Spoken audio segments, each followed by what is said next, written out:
ధన్యవాదాలు అధ్యక్ష.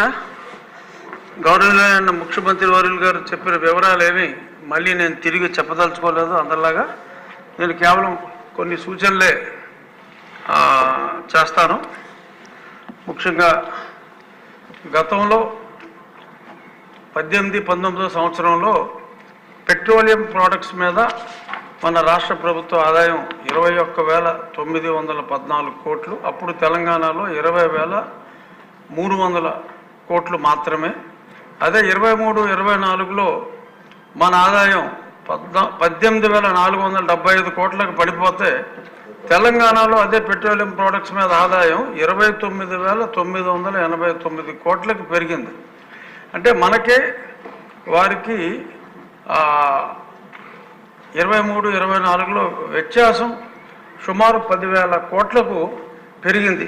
దీనికి కారణం అనాలోచితంగా ఆ ట్యాక్స్ ఈ ట్యాక్స్ అని చెప్పి రకరకాల ట్యాక్సులు వేసి రావాల్సిన ఆదాయాన్ని పూర్తిగా పోగొట్టుకొని తెలంగాణ నుంచి కానీ తమిళనాడు నుంచి కానీ ఇటు కర్ణాటక బార్డర్ నుంచి కానీ వస్తే అక్కడ ట్యాంక్ ఫుల్ చేసుకుంటున్నారు. మళ్ళీ ఇక్కడి నుంచి వెళ్ళాక మళ్ళీ అక్కడ ట్యాంక్ ఫుల్ చేసుకుంటున్నారు తప్ప గతి లేనివాడు తప్ప మత్తున్నవాడు ఎవడో ఇక్కడ పెట్రోలు కానీ డీజిల్ కానీ కొట్టించుకోని పరిస్థితి. సో ఇటువంటి అనామలీస్ని గౌరవనీయులైన ముఖ్యమంత్రి గారు సరిచేయవలసినవి ఇంకొన్ని ఉన్నాయి. ఇటువంటివి సరి చేసుకుంటే ఆదాయం కూడా గణనీయంగా పెరిగే అవకాశం ఉంది. అలాగే మిగిలిన రాష్ట్ర ఆదాయం కూడా 18-19లో తెలంగాణ మనం నెక్ టు నెక్ ఉంటే మరి ఆయన ముఖ్యమంత్రిగా దిగిన తర్వాత రాష్ట్రం అధ్వానంగా ఎలా అయింది, తెలంగాణకి మనకి రాష్ట్ర ప్రభుత్వ ఆదాయంలో 23-24కి 1,500 గ్యాప్ ఉన్నది 45,000 కోట్ల గ్యాప్కి వెళ్ళింది. సో ఇది గౌరవనీయులైన ముఖ్యమంత్రి గారి దృష్టికి తీసుకొస్తే చాలా సవరణలు చేసుకునే అవకాశం ఉంది. ఇంకొద్ది 2 నిమిషాల్లో ముగిస్తాను అధ్యక్ష, ఎక్కువసేపు తీసుకోను. ఇప్పుడు ఈ అప్పులు ఏదైతే చూపెట్టారో 9,73,000 వరకు 73,000 కోట్ల వరకు, నేను గతంలో ఈ అప్పుల మీద సిఏజీ ముర్ము గారిని గిరీష్ ముర్ము గారిని కూడా 2 సార్లు కలిశాను.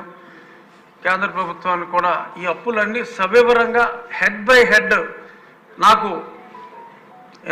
వచ్చిన ఇన్ఫర్మేషన్ని head by head cross verify చేసుకుంటే సుమారు 11 లక్షల కోట్ల రూపాయలు వచ్చింది.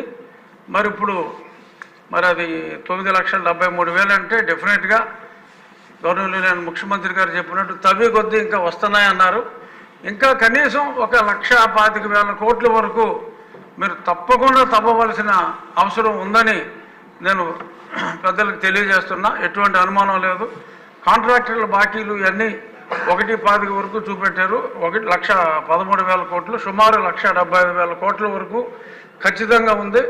ఈ రాకపోవడానికి కారణం ఏంటంటే గత ప్రభుత్వంలో ఏ అధికారులు అయితే ఉన్నారో ఆ అధికారులను ఇంకా కంటిన్యూ చేసి వాళ్ళనే ఇన్ఫర్మేషన్ ఇవ్వమంటే వాళ్ళ మొహమాటంగా కొంచెం ఇంకొంచెం ఉండడం చూడంటే ఇంకొంచెం అలా ఇవ్వడం జరుగుతుంది. ఎంతోమంది ఫైనాన్స్లో ఉన్న అధికారులు ఉన్నారు, అదే డిపార్ట్మెంట్లో ఉంటారు, వాళ్ళని పక్కకు పంపించేశారు. వాళ్ళని పిలిపించే ఇన్ఫర్మేషన్ తెచ్చుకుంటే